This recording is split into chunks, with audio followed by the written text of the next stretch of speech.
ሰላም ቤተሰብ እንዴት ናችሁ? አላችሁ እግዚአብሔር ይመስገን ሁሉ ሰላም አለን። እንግዲህ ዛሬም የትላንትናው ፓርቲቱ ዛሬ ቀጥሏል።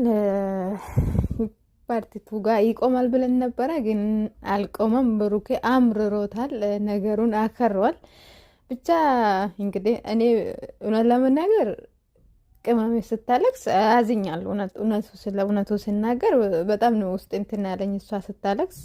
ለምን ያው ታውቃላችሁ ቅመም እንትን ይሆንበታል፣ ሆድ ይብሳል፣ ሆደ ባሻ ናት እና ትንሽ ነገር ነው የሚያስከፋት እና ለዛ ነው የምታለቅሰው። ነገር ግን አንደኛው ነገር ደግሞ ያው እሱ መጣትም ስለማትፈልገው በዚህ ሰዓት ደግሞ ሆነ በቃ አጣፍቅኝ ጥያቄ ሆነ በዚህ ሰዓት መስማት ወይም ደግሞ ማስተናገድ የማትፈልገው አይነት ጥያቄም ስለሆነ ያ ነገሩ ደግሞ ከብዷታል። እርግጥ ይከብዳታል። እንደ ሴት ሆናን ስናስበው አንዳንዴ ያው ሆነ ነገር ለማድረግ ራሱ እናንተ ውስጣችሁን አሳምናችሁ ያንን ነገር አምናችሁ ስትሄዱ ነው እንጂ ዝም ብሎ በቃ ሆነ በፍራቻ የሚደረገው ነገር ምናልባት ነገ ስለመጸጸተኝ፣ ስለዚህ እሷም ለዛ ይሆናል አሁን ፍራቻም አለ፣ እዚህ ጋር ደግሞ ፍቅርም አለ፣ ብዙ ነገር ነው አሁን እሷ ውስጣ እንትን ያለ ነገር ነውና እሱም ብሩኬን ማጣት አትፈልግም። አንደኛ ነገር ደግሞ ክብሯን ማስቀደም ትፈልጋለች። ክብሯን ስትል ደግሞ ያው ብሩኬን አጣለው የምትለው ነገርም ስላለ ያ ነገር በጣም አስጨንቋታል፣ እውነት ለመናገር ማለት ነው። ግን ደግሞ ቅመምዬ ይሄ ፕራንክ ነው፣ ምንም አይዞሽ፣ ምንም ነገር አይፈጠርም። ብሩኬ ፕራንክ ያደረገች ነው ኖርማሊ። ስለዚህ አትጨናነቂ እልሻለሁ። በዚህ አጋጣሚ እንደ ሴት ሆናችሁ ስታስቡ ይከብዳል።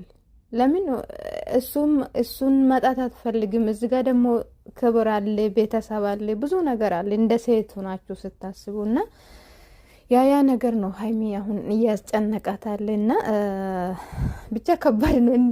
እንደ እውነት ካሰብ ነው ያው ነገሩ ፕራንክ ነው እንጂ እንደ እውነት ካሰብ ነው ከባድ ነው። እውነት ለመናገር እንደ ሴት ሆናችሁ ስታስበው በጣም ይከብዳል። ለምን አንደኛ ነገር የምትወደው የምታፈቅረው ሰው ነው እንደዚህ አይነት ጥያቄ የጠየቀ። አሁን ሀይሚ ምን እያሰበች እንደሆነ ሰምታችኋል። በቃ ጣልቶኛል ያለች ነው። በቃ ውስጧን ይሄን ነገር ነው የምታስበው። በቃ በዚህ ሀል ነው የጠላኝ፣ ጣልቶኛል፣ በቃ እኔ እሱ የሚፈልገው ነገር ፍላጎቱን ላሞላለት ስላልቻልኩ ጣልቶኛል በቃ ብላ ያሰመች ነው። ይሄ ነገር ደግሞ እሷን በጣም ነው የሚረብሻት ውስጧ ማለት ነው። ስለዚህ ምንም ማለት አይደለም ቅመሜ፣ አይዞሽ ምናልባት ነገ ያልቅ ይሆናል፣ ፕራንክ ነው። ስለዚህ አትጨነቂ፣ አታለቅሽ፣ ጀስት ቆፍጠን በይ። አንቺ ቆፍጠን አይደለሽ እንዴ? ለምንድን ነው የምታለቅሽ? አታለቅሽ። ስለዚህ ደግሞ በክብርሽ በፍጹም አትደራደሪ። ወንድ ልጅ ክብርሽ ስትጠብቂ ነው ተንበርክኮ የሚያኖርሽ።